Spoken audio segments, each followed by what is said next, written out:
Yes, maniriza mwenna batula ku mukutu gaffe gwa MC Uncle Ben kyemukola kyamaanyi nnyo kyemukola kya ddala mwebale kutulaba mwebale kusubscribinga mwebale kulikinga mwebale kwongerayo message zaffe ate mwebale nnyo okubanga mufunamu ekyokuyiga video zaffe zitukola zonna ne mubanga musobola okubanga muziba bulungi nnyo ne muzekkaanya ne mulaba bye mulaba mwenna tukwegamba tusanyukira wamu nammwe okubanga musobola okutulaba ne mutuwa obudde ate ne mu commenting ebyo byemusuubira okubanga bituufu ne byemwagala ne mutuwa ne ku ndowooza yammwe ne tugabana ku ndowooza yammwe ono alya n'oli alya yemmere egenda so bwe mutuwa ku birowoozo byammwe naffe ne tugattira wamu ne tutambuza ensi amanya neddoboozi bapita Fadi Uncle Ben that's born omukeeza akeeza kero ogenda okukola kibojjala kwa kyosimana tumbuto vision boy salongo incredible never challenge but explainable 2023 mwana azale mede kiganda kasembe kalamba obutera nobangadde misotoka kamusene wadde mu njonjo oluvetera kasozi kasegonja kabugaita kasenyama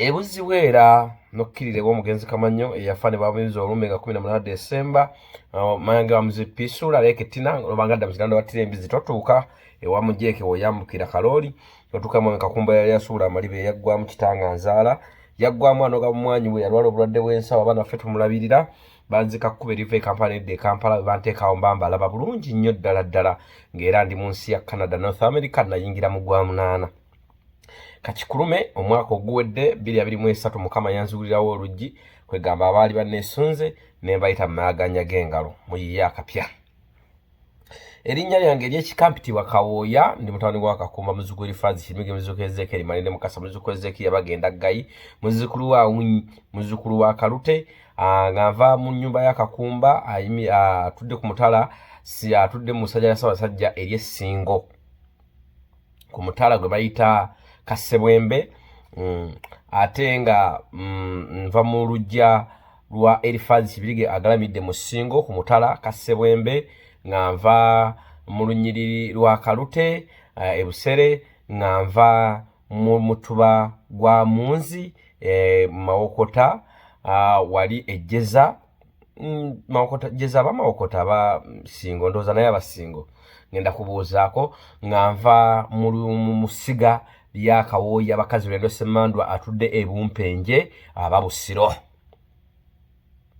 omukulu antuusa ewa Ssaabasajja Nyanjula ewa Ssaabasajja ye Kasujja Lule Kyesimba ebusujja busiro obukojja bwange Kanyolandu wange yeddira Njovu agalamidde ku mutala Nalugamba mu Ssingo ndi muzzukulu wa Katemwa Posiano agalamidde ku mutala Nalugamba mu Ssingo muzzukulu wa Simeon Nasamba agalamidde Nalugamba mu Ssingo muzzukulu wa Kikomeko Nasamba agalamidde Nakaseeta ndi muzzukulu wa Mukalo Ekambugu kojja bwa taata wange bwa Lugave ate obwa mama wange bwa Fumbe kubika ebyo mwempita birabika bina okubanga mbatuusaako embeera eno ndi musajja muganda ndi musajja mugeye neddirangeye akabbiro ku nguvu omubala gwaffe guvuga tutu lifumita likyali tto birikula liyisa mwenge ate nga mukwano gwaffe tatuula asulumba busuulumbi tatuula asulumba busuulumbi feffekka mu kika mu Buganda abalina omuziro oguyina emibala ebiri ogw'omukazi n'omusajja ffe tulina emibala ebiri ogw'omukazi n'ogw'omusajja tutu lifumita likyali tto bwe likula liyisa mwenge eryo gw'abakyala tatuula asulumba busulumbi ogwo gw'abasajja ntandise bwenti nzize ne ripooti ku nfa ya jjajjaffe ow'endiga omukulu w'ekika eyatubuzeeko gusinze ayi Ssaabasajja twakuumye bubi mumanyi nze buli wenvaayo simala googera naye nga sinnagenda gyendaga mbadde nsaba okwetondera mikwano gyange gyonna olwakino kye ŋŋenda okwogera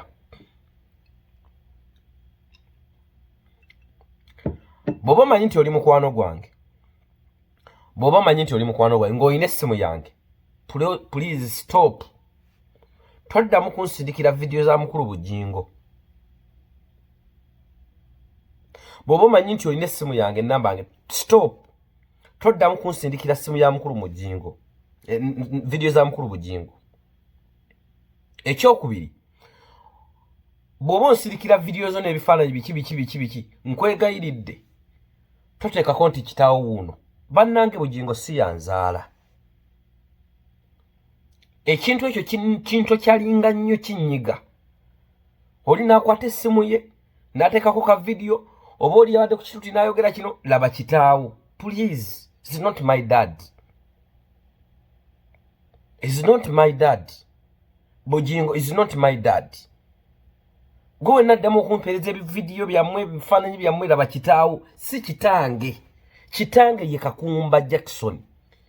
Ali mu Kiganda mubende musajja mwavu yaggwamu anoga bumwanyi bwe ffe tumulabirira.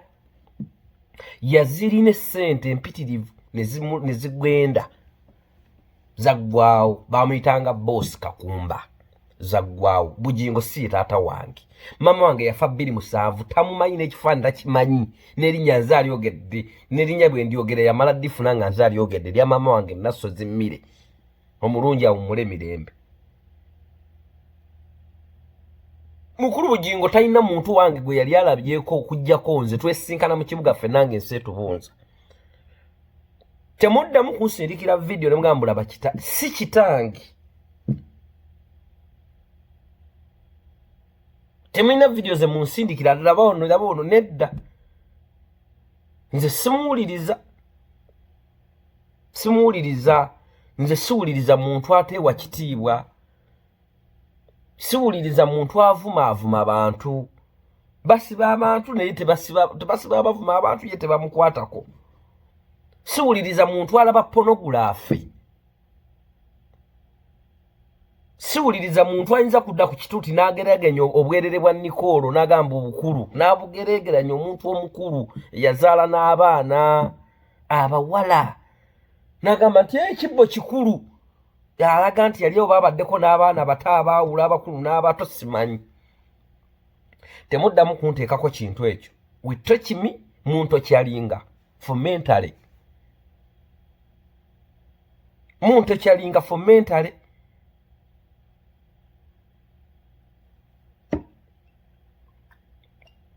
Temuddamu nze kitange gyali Kakumba Jackson gyali mulamu. Gwe bobosola alikwata ekkubo linnya emmotoka ogende mu Kiganda olinnya emmotoka ezidde mubende bw'otuuka Kalamba vaamu bw'otuuka ku stage bagambe muntu ali wa Kakumba era ajja batuusaawo ku kanyumba ke bwe wali mujja musangawo wali talina buzibu. Yo yanzaala Kakumba Jackson. Si momboze kitange si momboze ayina ebijja kwe bamuziika. Nze mutabani wenze momboze ku mawanga. Yes momboze ayina ebijja kwe bamuziika okuli bakitaabe ne bajjajjaabe ne bannyina we bali. Ayina ebijja bya nnyina ayina ne bya kitaawe. So si yoyo temuddamu mbeetondedde nnyo bambi oyinza okubadde osindika tomanyi oyinza osindika obadde faani ng'olina ennamba yange. Temuddamu kunsindikira. Kitaawo laba nedda. Seegomba Bugingo kunzaala. Seegomba siryegomba. Bugingo enemy wange. Mulabe wange. The first enemy in the world. So it's not my dad. Mukaweefube okukendeza n'okumalawo ebikola eby'okuvoola oba okutyoboola eddembe ly'omuntu omulala olinga yeeyambisa omutimbagano. The Amara Girls Initiative bateeseteese olukuŋŋaana olugenda okubeerawo buli mwaka olwa Annual International Conference on Internet Harassment and Bullying 2024 nga lugenda kubeera wansi w'omulamu ogugamba nti Cyber Stalking, Gender and Computer Ethics n'ekigendererwa eky'okuteeka ekkomo ku bikolwa bino. Olukuŋŋaana luno lugenda kubeera okuva ng'ennaku z'omwezi 11 okutuukira ddala ng'ennaku z'omwezi 12 omwezi ogw'ekkumi 2024 awo ku Woodbine Banquet and Convention Hall 30 Vice Regent Boulevard, Toronto, Ontario. Osobola okuddukirira enteekateeka eno nga weefunira early bird ticket ku $350 zokka ez'e Canada. Abakiise okuva ebweru zijja kuba $450 za Canada. Olwo ate abanjagadde okufuna emidaala n'okwolesa zijja kuba $85 sako ne $2 eri abatuuze b'e Canada. Okumanya ebisingawo tukyalireko ku mutimbagano gwaffe ogwa www.theamaragirls.org ne ku email info@theamaragirls.org oba okube ku +1 647 641 4 5. ayukkiriya hayaweya kwoli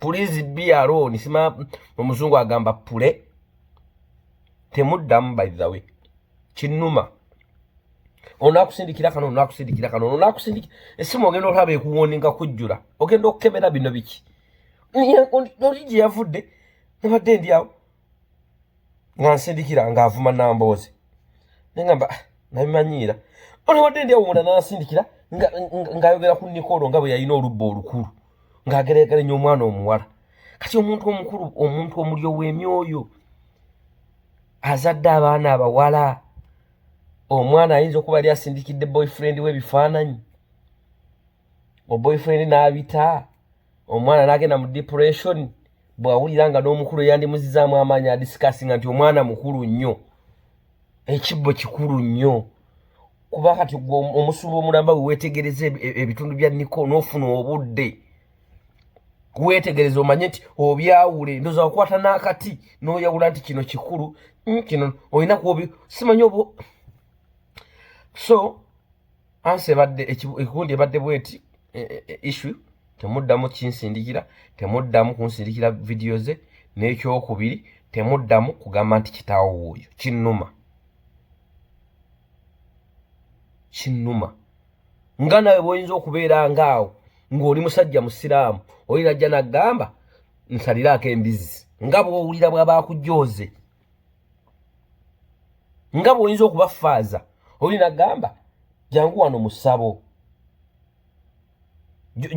jatusole wano mu ssabo so kale temunteekako kintu mundeke leave people be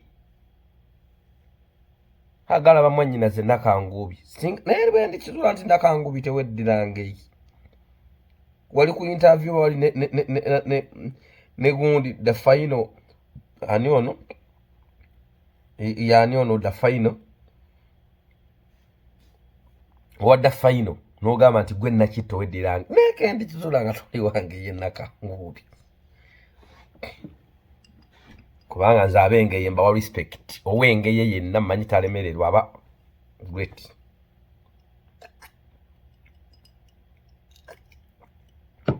so mbegayidde temuddamu ndowooza ekyo tulikkiriya nange mba nswala mugamba mutya nti nze taata wange talabanga ku pono sala nti akaddiine tabirabangako tasobola sikulimba ekintu kisusi oliwo balinga enjiri ajjaga nti muginsindikidde mu nze mbira sibyagala biraba leka alabe ebyange nze sagala laba bibi gekyoba manya nti oyo enemi wange siina nkolagana naye era teriddamu kuba teriba mpaka kufa n'abazzukulu teriba wadde abazzukulu asooka owokubiri owannakasatu owannakano owannakataano ow'olumukaaga tebaliddamu kukwatagana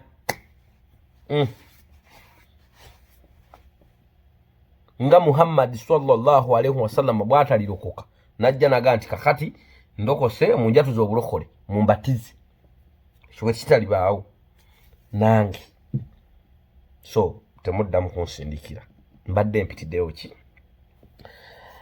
buyitizi kale ntwala okusaasira kwange okweri mukulu wange Fred Lumbuye Kajubi olw'okuvibwako bambi taatawe Mukama akusaasire akugumye n'ennyumba yonna mwova famire yamwe yonna agigumye Mukama bw'atyo byasazeewo okufa tebakwosa tebakukerewa ekize kiba kizze ate tusaba busabi Mukama gy'alaze gye tamanyi ate nga n'abaliyo tebatubuulira kiriyo so tusaba busabi bibeere bitangaavu kuba naffe gye tujja tusaba batulongosereze bwe waba nga waliyo makubo agazise bagatulimire tuluke okujja nga batuteeketeekedde ng'abaana baabwe so bambi mukulu Lumbuye najjo oli Mukama akugumye ntegera ky'oyitamu ng'omusajja nkuvirwako omuzadde tekiba kyangu naye bwe twatuuka mu nsi twegumya mu nsi muno olaba twegumya dda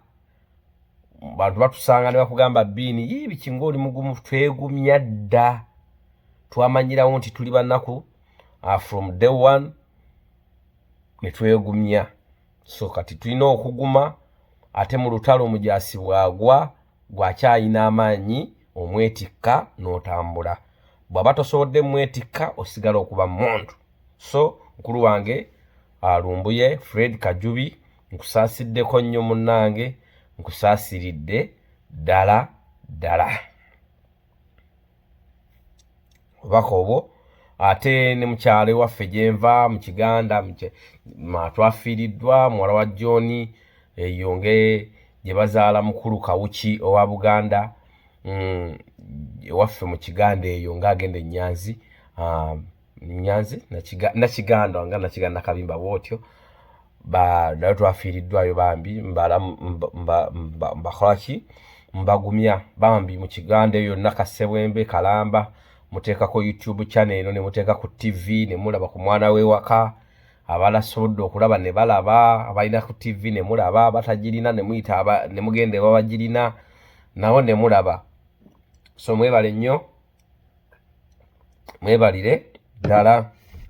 Njawo bategeeza conference ziri Canada bw'oba ozeeyunzeeko osobola okujja n'osoma n'oyiga kampuni yo oba ekitongole kyo kinoonya conference oyongere ku kumanyako osobola okuyiga okumanya n'okutegeera kubanga buli baga nti gy'otambulira gy'osanga banno omusajja gy'agenda gy'asanga musajja munne.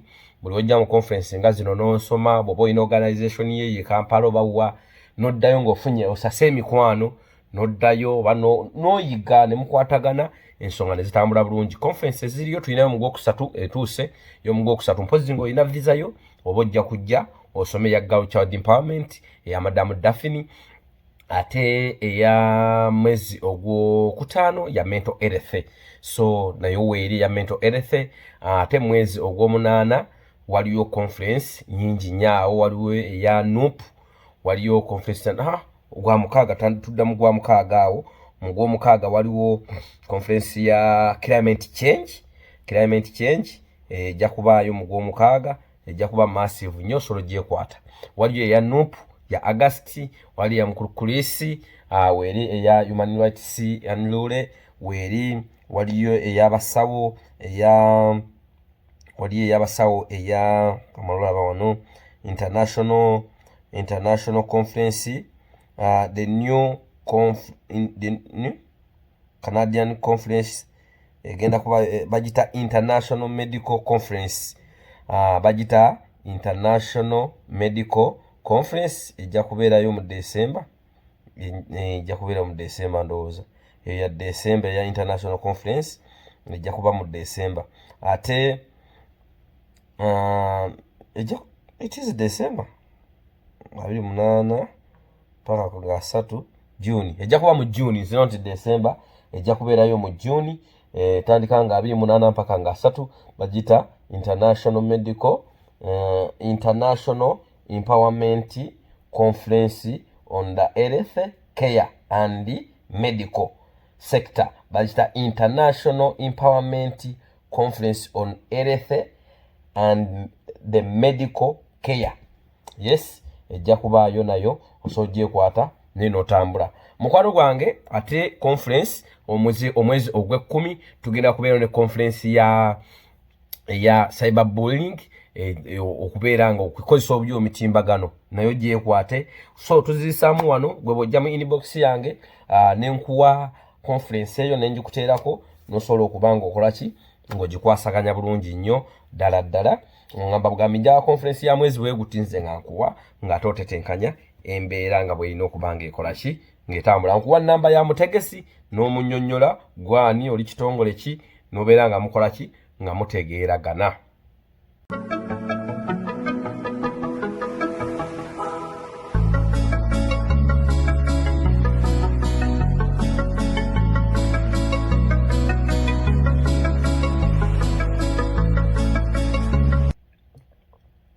Munansonyiwa okunyogera nga bwe nnywamuko sina ttabu yonna ne ku TV endala zibaako abalina egiraasi bateesa banywa.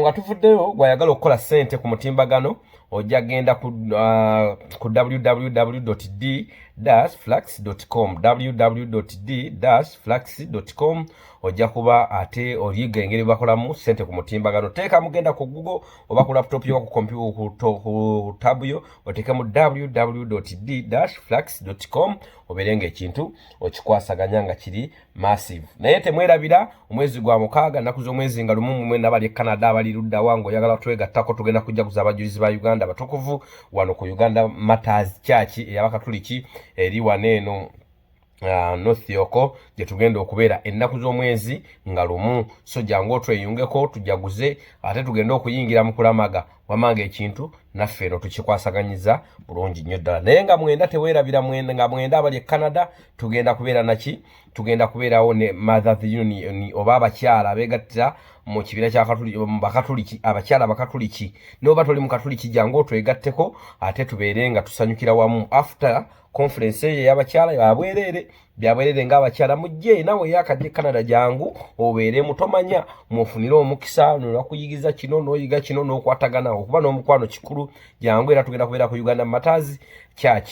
Ate bwe tuvaawo tulinako after party nyini awo waliwo okulya n'okunywa n'okomba essuwaani nawo jangu obeerewo ennaku z'omwezi zigenda kubeera mwenda guno ogwokusatu. Banyukama party gye ziri za banyukama mu March wano tulina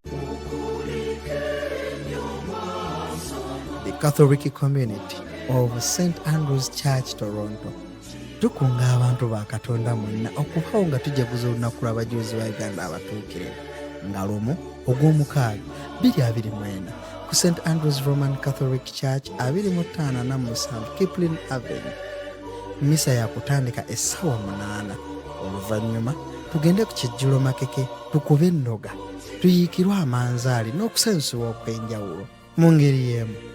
Tusaba okudduukirira omukolo guno n'obuyambi obw'enjawulo nga muyita ku mukyala@gmail.com oba kasalabeemu 416-991-5994. Okumanya ebisingawo nammwe abava ebweru wa Canada mukubire Victor Sebulime ku kasalabeemu 416-991-5994. Mujje tweyole ku nneema z'abajulizi ba Uganda abatuukiridde.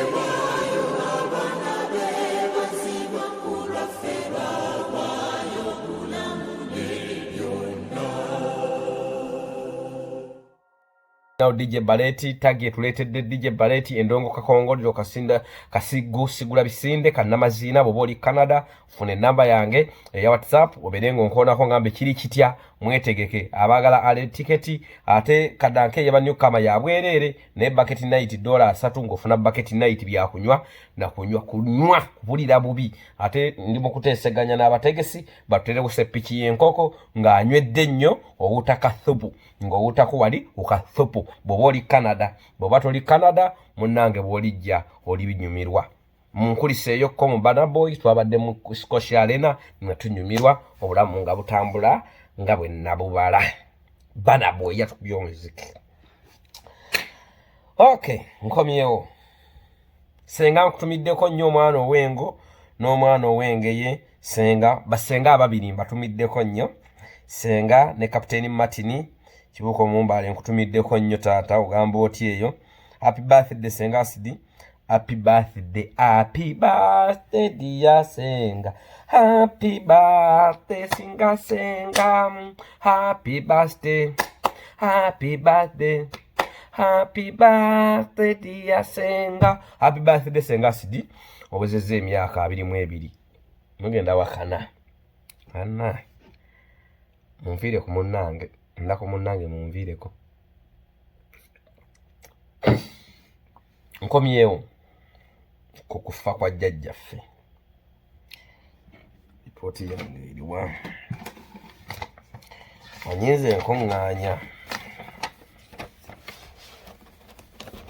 okufa kwa Jjaja ffe Ndugwa Lweemwa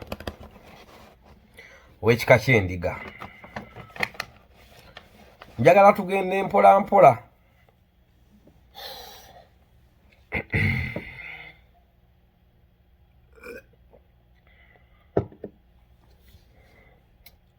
bingi byogeddwa bingi birabibwako mu kuziika.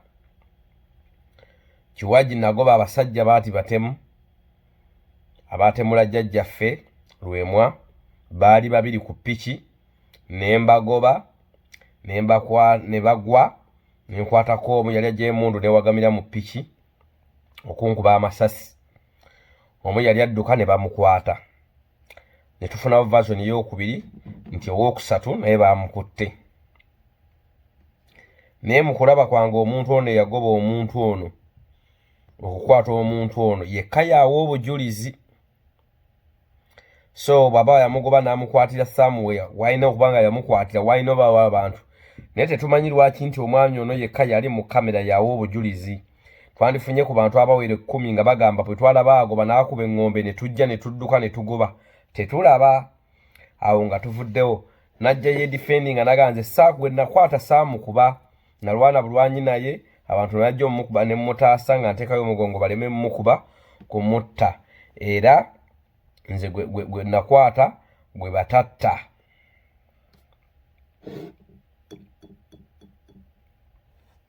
Webale kutaasa. Webale kugoba mutemu. Wanyinze ndi investigator. Atayina akolera ekitongole eky'abantu kye bayita omukutu gwa MC Uncle Bean.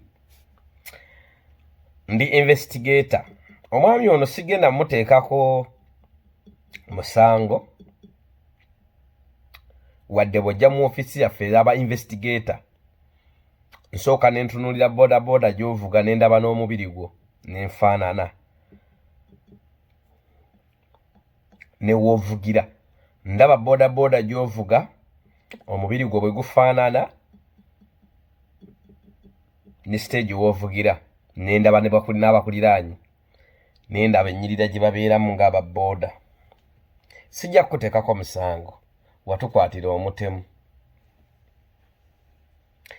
Naye kambajjukizeyo ekintu kimu kye mutalaba. Omukutu wange guno sigwagalako nnyo. Abalabi ba guno omukutu saagala nnyo balabi.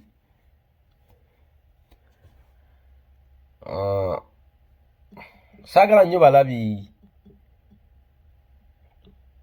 banyumirwa mundu kyabadde kiti era sha kyabadde kiti egindi ekigundi meseno nada ani asinga. Njagala nnyo abantu abeewa obudde ng'otudde mu ddiiro ly'oli ku TV yo n'okwata akagira sikonga kano ng'onywa owulira. Bino si byakuteekako yavumye gundi kye yamukoze. Mukutu gwange gwa njawulomu. Njagala mujjukire ku bukulembeze bw'ennono bwonna obuli mu Uganda. Ku bukulembeze bw'ennono bwonna obuli mu Uganda tewali bukulembeze bannono buliwo butalinaako opposition. Tewali bukulembeze buli mu Uganda butalina opposition ng'oggyeko Buganda. Opposition mu Buganda ebadde eganye okuliyetingibwawo okufunawo abalangira abaagale. Wabeerawo aboogera bateekawo attention. Naye tewabadde nnyo biifu eyo ng'era n'abantu tebabawa budde. Nga bw'oyinza osanga nti ebusoga waliwo okugabula Naddyope waliwo ne Wambuzi yowakko Wambuzi oweeri. N'osanga nti Kaseese waliyo Omusinga waliyo n'omulala. Mu Buganda oyinza ogamba Kyemeze naye Kyemeze weebugerere baakigezaako kiruka. Omukulu Kyemeze weebugerere ntaga nti ye mukulu w'Abanyanya ne bakiruka batyo ne bakijjawo ne bakiteeka mu Kabuswaga Ekkooki ne kigaana okukwata abantu tebaakigula. Oluvannyuma lw'okuba nga bakamala okusiba pressure jjajjaffe Lweemwa n'akubwa amasasi agamuttiddeyo. Ne balaga nti badduse ono n'abagoba. So nga abagoba badde asobola okuyimirira ng'omutemu ali professional alina emmundu eyo abadde asobola okuyimirira n'akuba amasasi mu bbanga buli omu n'akutama wansi.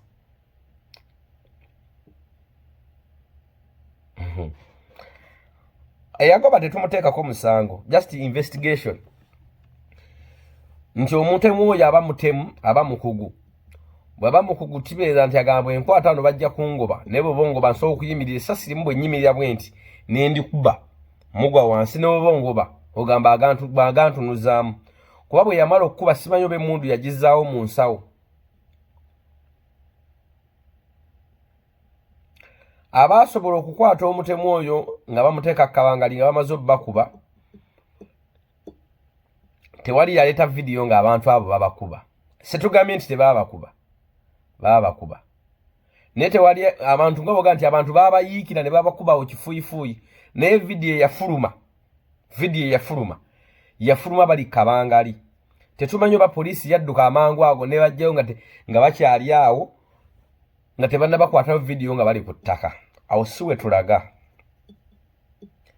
Kubanga olaba n'emmotoka Alex eyayokebwa yali ey'omu Sumaali, eyayokebwa Emmengo, eyakuba ow'Emmengo ne bamugyamu ne bamukuba ng'atomedde owa booda, ne bamugoba okuva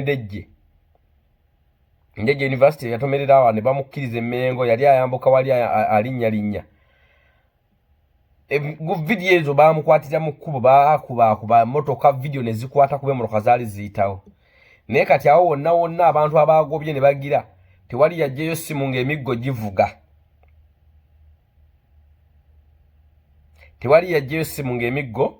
givuga.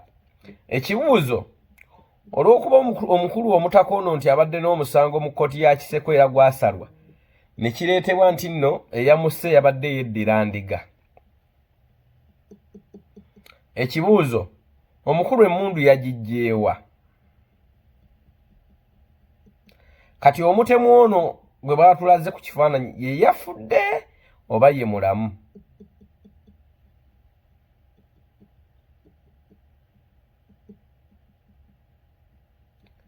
Kale nno basobola okugamba nti bw'omala okukola omulimu gwe jangu wano otule ku eno piki ffe tukutwale. Kumbe gwe bagambye nti gwe bw'okubaawo ono akuvuga akusuule wano ffe tuddemu tukole ki? Tukuteekeko eno piki tukutwale. Kati bwe bamala okukola kiri, bano badduka badda we babagambye mu location. Kumbe location babateereddewo n'abakuba emiggo. Nga Sobi bwe bamukuba nga tewali akutte kamera n'emu, ne bamutta. Ne tulaba kifaananyi kya mulambo.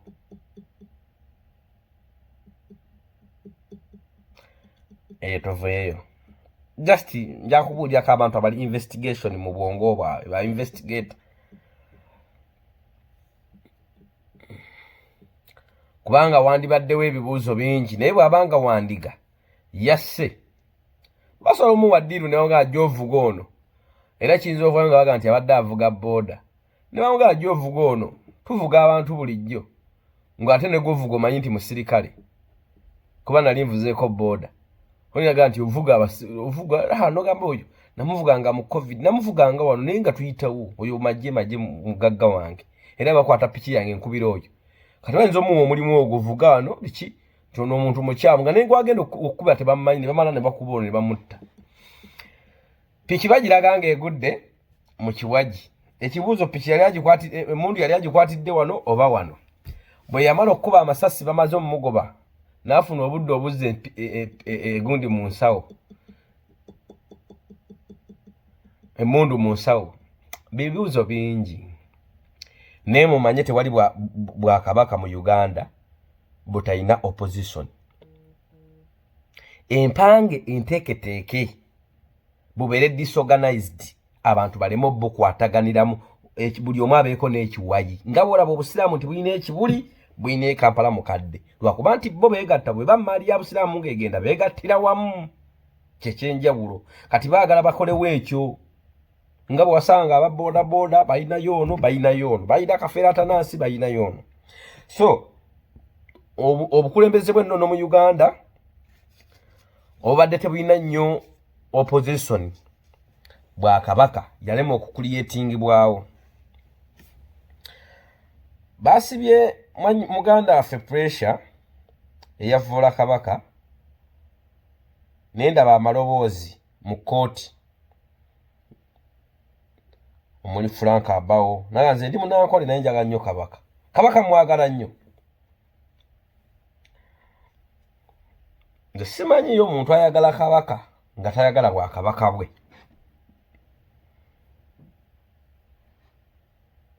Simanyiyo omuntu agamba nti nze eddiini siri musiraamu naye njagala nga nze ate yange eddiini sijagala. Abawo boba ne banno sala nnyo kudisikasinga kale ku bantu aba bayitira ku TikTok kubanga ate yo level ndalamu ya leta tusabule kubanga nawulirako abawo ng'avuma Bobi Wine amabina tasibwanga namuvuma amamwa namuvuma bino namuvuma nababuulirako ku live nga ndi ku live kwaliko n'abantu nga baabo nabalabanga bate basibwanga bo bakkirizibwa okuvuma etuveeyo. Baga tumusibye twagamba tumusibe naye tetulabangako avunaana pressure kuva Mupolenzi Museveni na mukyala we oyo ye tetumanya avunaana witness oyo ani avunaana pressure bakivuga bakizza wa kabaka. Oluvannyuma lw'ekyo kyonna ne bajja kunze ku kabaka nfiirawo ne ku kabaka ofiirawo jjukire nankole beetaaga obwakabaka oboto obunyeggako wandikunze n'ogala naffe batuddiza obwakabaka kati simanyi bw'oyagala ennyo no bwakabaka bweno ngebwoto bwagala just mpitiddewo buyitizi. Abakulu b'ebika mbadde nsaba kanno kambabbireko kimu. Mwana yakoze statement nentuula nempuliriza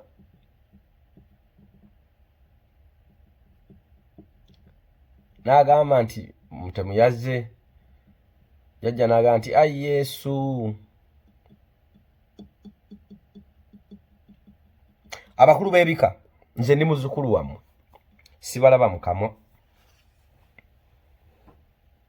naye mukulembera ebika ne musula mu nnyumba ez'akabi ne muvuga emmotoka ennungi ng'ennyumba z'ebika zisulamu musota.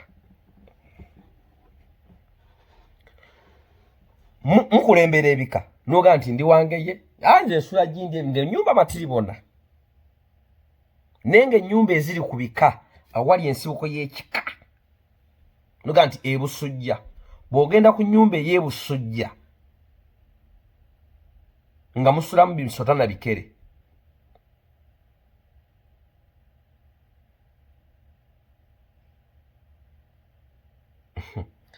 simanyi oba ntegeerekese.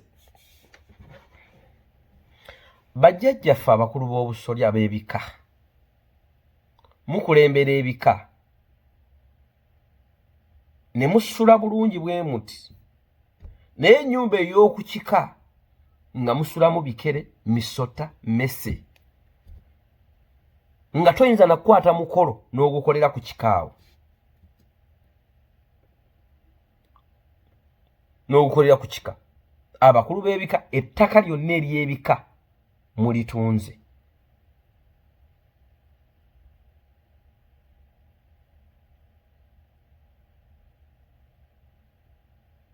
Mulitunze ebika mwagala mubiddukanye nga ddukanya LC mwe mugamba nti omulembe gwakyuka nebe kambabuulireyo ekintu kimu babalimba nti ensi yakyuka biki ensi tekyukanga. Omukulu w'ekiko okumanya nti ensi tekyukanga bw'obanga weddiranga ey'enganze Kawooya erinnya Kawooya sirifunye 2/29/95 olunaku lwe nazaalibwamu omwaka gwe nazaalibwamu erinnya libaddeko bufukunya jjajjange Nambi Natutululu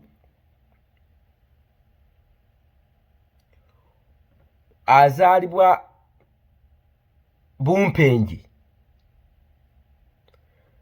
erinnya Kawooya liva Bumpenje.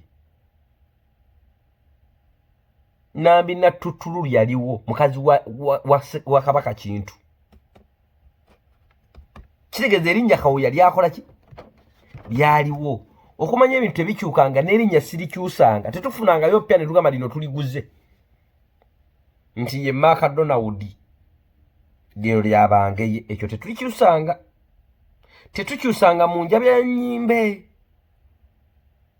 tetukyusanga mu njalula y'abalongo n'abaana, tetukyusanga mu ngeri gye tuterekamu abaffe. Ebika ebyo biraba byonna biba ne bajjajja baabyo n'abakulu b'obusolya. Bajjajja abo mubagenderere nnyo, mubeekwate nnyo. Mu Buganda bwe tuba tubuuza tugamba nti buladde, tugamba nti buladde obuki, obusajja obutukuuma buladde. Awo mpiseewo. Naye abakulembera ebika byaffe, abakulembera ebika byaffe mumanyi kutegeka mipiira. Nze ekika ky'Abengeye woofiisi yaayo mu tawuni eri wali ku Butikkiro Road.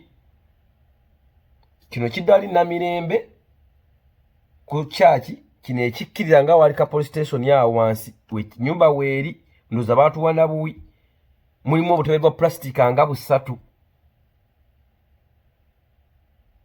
N'oba ogipangisiza omuntu agisulemu ayinza okuwa emitwalo 3. Si ya mulembe. Ku kika e Busujja si wa mulembe. Wonna baguzeeyo, baguzizaayo abantu, bakuba amayinja, bakuba nsozi, waliwo abayindi abaagula eyo batunzeeyo. Ku kika sigambye nti jjajja yakitunda, bazzukulu be naye yabakulembera, so okutunda. Omwana omubi avumaganya nnyina. Naye ennyumba eyaliwo weeri, ennyumba eweeri nkadde tedda tisi, tosaana kugamba nti kangende nsuleko e Busujja. Waliyo emiti gyaffe gundi ngalamidde baguyita batya omuti gwaffe, waliwo Nanfuka, waliwo n'eno. Otuukawo mu butuufu nga tewali wadde n'ekikomere ekigamba nti kino kiggwa, kwegamba omuntu asobola n'okuva gy'avudde n'afuka awo n'ayambirawo mu nsiko n'agenda. So ng'omulembe gwatuse twandigambye nti bwebanga ng'embuga y'ekika weeri katuteekeko ekikomera. Naye sinza kiteekako nga kawooya, mba nkulemberwamu. Kyova olaba tuba n'omukulembeze. Abakulu b'ebika mbasaba busabi. Mukaweefube okukendeza n'okumalawo ebikolwa eby'okuvoola oba okutyoboola eddembe ly'omuntu omulala olinga yeeyambisa omutimbagano. The Amara Girls Initiative bateeseteese olukuŋŋaana olugenda okubeerawo buli mwaka olwa Annual International Conference on Internet Harassment and Bullying 2024 nga lugenda kubeera wansi w'omulamu ogugamba nti Cyber Stalking, Gender and Computer Ethics, n'ekigendererwa eky'okuteeka ekkomo ku bikolwa bino. Olukuŋŋaana luno lugenda kubeera okuva ng'ennaku z'omwezi 11 okutuukira ddala ng'ennaku z'omwezi 12 omwezi ogw'Ekkumi 2024 awo ku Woodbine Banquet and Convention Hall 30 Vice Regent Boulevard, Toronto, Ontario. Osobola okuddukirira enteekateeka eno nga weefunira alibad ticket ku $350 zokka ez'e Canada. Abakiise okuva ebweru zijja kuba $450 eza Canada. Olwo ate abanjagadde okufuna emidaala n'okwolesa zijja kuba $85 sako ne $2 eri abatuuze b'e Canada. Okumanya ebisingawo tukyalireko ku mutimbagano gwaffe ogwa www.theamaragirls.org ne ku email info@theamaragirls.org oba okube ku +1 647 Ennono tebagisuula kutandikira eno waggulu ku gundi ku kabaka kwani bikinedda. Ennono etandikira eno waka, ennono etandikira mu nju. Obwakabaka bwazimbibwa nga buva mu nju. Kyova olaba nti bw'oba olanya ng'ogamba mu maaso g'abeenoga nti nze Kawooya mutabani wakakumba nva mu nnyumba y'akakumba. Mu luggya lw'erifaazi Kibirige yo yazaala kitange. Mu lunyiriri lwa Kalute jjajjange azaala kitange mwava. Musiga mutuba wa Munzi naye era mwava mu Kalute. Musiga ly'abakazi Lwendo Ssemmandu atudde Bupeki era naye mwava. Ne tutuuka Kasujja. Ennono bwe gyezimbibwa bw'etyo. Naye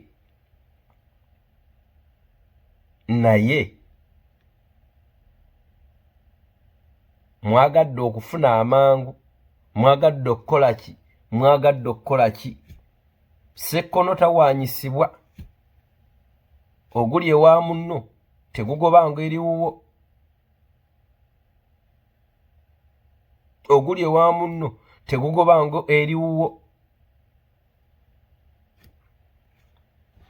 Babi abate mwabakutte omwagenda kudda engulu ani yamutumye kigenda kuvaayo bamujjanjabe ajja aleeta obujulizi abadde amutuma nga biri Mmengo bateekewo okusika omugwa n'opozisoni kigenda kukomekerera mu Mmengo. Eiza jjajja oyo nga badde alina mwe yeekiika mu ttaka erigenda okutundibwa n'alyekiikamu naga temujja dditunda addo dditwala ne bagamba ani abadde alemesa ettaka lino bwe ndowooza nemba naffe abasamize bajjajja aligaweesa jjumba omuntu kale omutemu twamukutte naye ayinza obutogera kituufu ani yamutumye kuba komishoni baba bazikuwanga ezo bagamba bwe bakukwata ofa lulwo bwe bakukwata kuteekawo kyonna ekigirano nga otowaddeyo mukama awo. Nembadde manyi tusobola okukwata omutemu najja neeyogera kanaga nange nze yatuma gundi okutta gundi.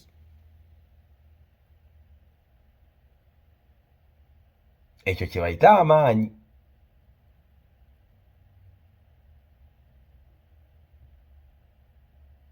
Mutunuulire nnyo sitole ya jjajja oyo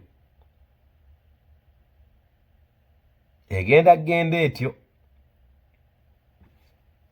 bagambe nti omutemu mumbi tumutadde mu kooti tumuwozesa mwamutta oki obuzibu nga buva kubanga jjajjaffe ku bugagga bwabaddeko oyo n'abaamu ssentuna gye batunulamu baavu kizibu nnyo omugagga okukosa abaavu abasatu omulundi gumu nga bali wamu.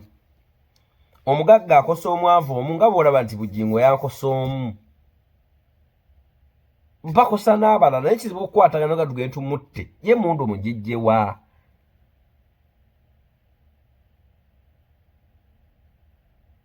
Piki eyo tuginoonyeze mu URA ani yagigula yali yaani piki eyo. Omanyi lwaki tukola analysis ku bintu ebitatukwatako nga tetuli ba poliisi lw'ensonga nti ne poliisi esobola okujja ku ssiini newa lipooti wate mbabadde basatu babadde ne mundu AK47 nga lipooti tennaba nakunoonyezebwa n'amasasi agalimu ne bagayogera. Nze nate kugana ag'omukulu bwe baga nti mundu yali agenda okutta gundi yatayikyuli nga ne lipooti ya poliisi tennafuluma ng'ate bo baga nti mundu yababula. Ate ne bayita Birangato ne bakwata Simon ne bamugaa nti jangu weewozeeko nga kiraga nti essasi lino lifaanaga ne mundu yo gye twakuwa. Si gye mbadde ndaga eyo naye abakulu b'ebika twetereeze bajjajja mwetereeze abazzukulu tebawaba lwa nsonga bakuze kiva waka. Buli omu tunula ku kika kyo ojjajjawo gandi nze ndi muzzukulu wa Gabunga, nze ndi muzzukulu wa Gundi, nze ndi muzzukulu wa Kalema Mulema, nze ndi muzzukulu wa Katongole Mulema, nze ndi muzzukulu wa Kayire Mugulu, nze ndi muzzukulu wa Gundi. Ogende ku kika. Ndi muzzukulu wa Ndugwa, ndi muzzukulu wa Kisoro. Genda ku kika olabe ekika, olabe ennyumba z'emagombola ziba mbi naye mulabe ku bika. Laba bw'osula, laba emmotoka z'ovuga, laba gy'okulemberera. Mulaba obukulembeze obubi buvaawa. Sigambye nti bajjajjaffe batukulembera bubi, naye ekika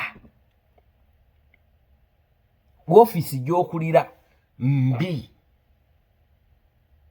Okimanyi nti otuuka ku kika gye bakuzaala nga tekuli wadde omusiri gwa muwogo abazzukulu mwe bali emmere. So nga twatigambe tuvaawo nduga tugendeke wa jjajjaffe naye nsobola otuuka ebusujja nga tosaana kusulayo nga ne mu nnyumba temuli katamu.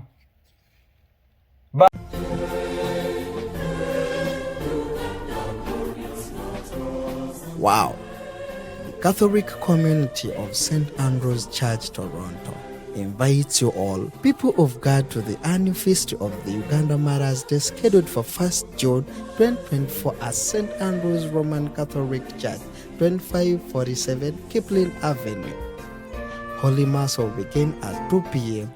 Thereafter to a dinner and various entertainments. We kindly call for your financial and other kinds of support towards the success of this function. Please forward on to muchalalwanga@gmail.com and Victor Sevolime at +1 416 991 5994.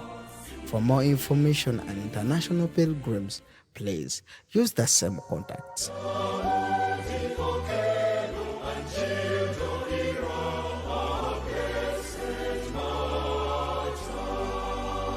Awawo mpaka saasulewo kati byafuuka nga muga nti kikwate kino baamu omuntu ekyo bwe muli naye ensi egenda kukola bweti.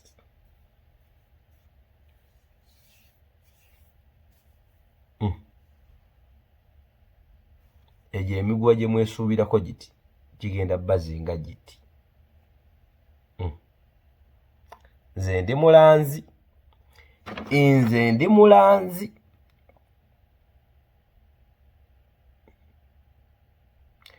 Bwe kitali ezingira bwetyo zigenda kuzinga abaana bammwe.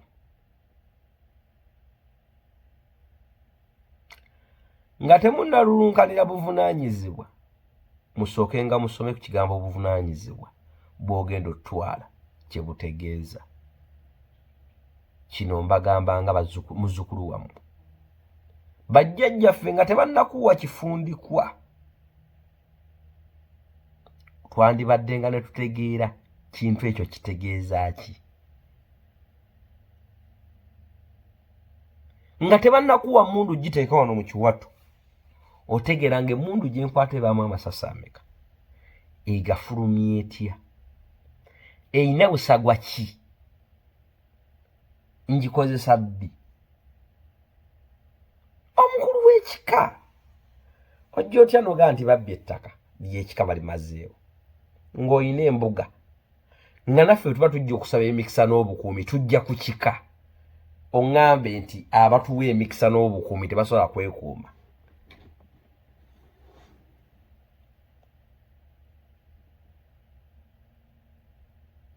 Omukulu w'ekika n'oŋŋamba nti ettaka ly'ekika balibbye balimazeewo, balibbye balimazeewo, bazimbye nako. Nga ffe bazzukulu baate otugamba mujje ku kika mufune emikisa n'obukuumi.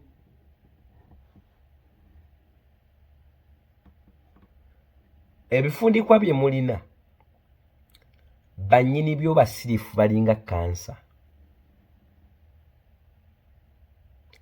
Kansa asobola okukulya ng'onyirira n'amala nakkozza mu mwezi gumu n'ofa.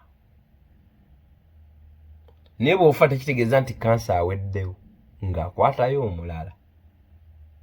Ebifundikwa bye mulina abakulu b'ebika n'ab'emituba n'ab'amasiga n'ab'ennyiriri, buli omu ekifundikwa ky'olina ng'omanyi tekitandikidde ku ggwe, nnyini kyoyo yali akusinga otutegeera n'obuzito. Okumanya nti yali akusinga otutegeera n'obuzito, amannya okyatuuma gaabwe.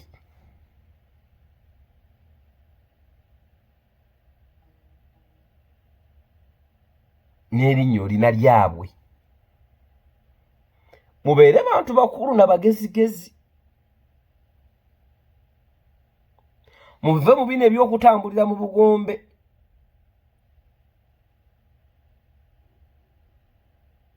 Muve mu bino eby'okutambulira mu bugombe. Ndi mulanzi. Mukama abankuumire atakuumira mpeera. Bajjajjaffe mbawe ekitiibwa ekijjudde, naye nze ndi mulanzi. Nze Kawooya omulongo kato.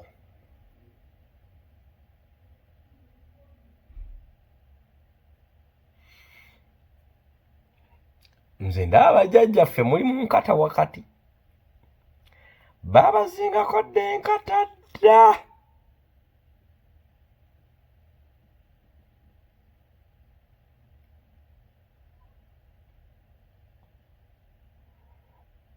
naye okuba taggulukako enkata. Abalisigala ebweru w'enkata balibeerawo, balibabuulira.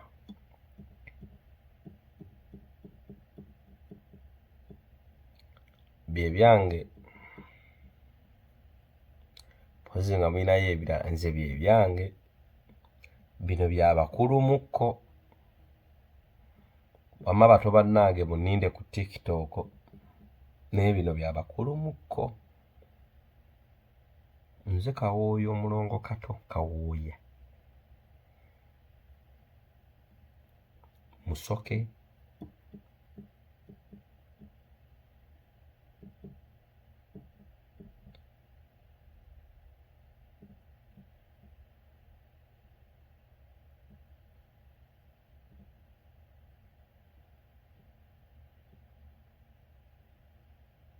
naye mulikaaba.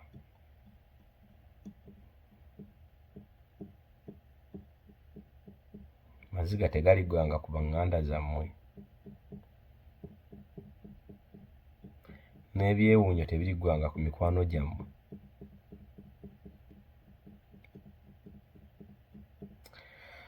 Mpaka nga nnyini lyato aligolomodde.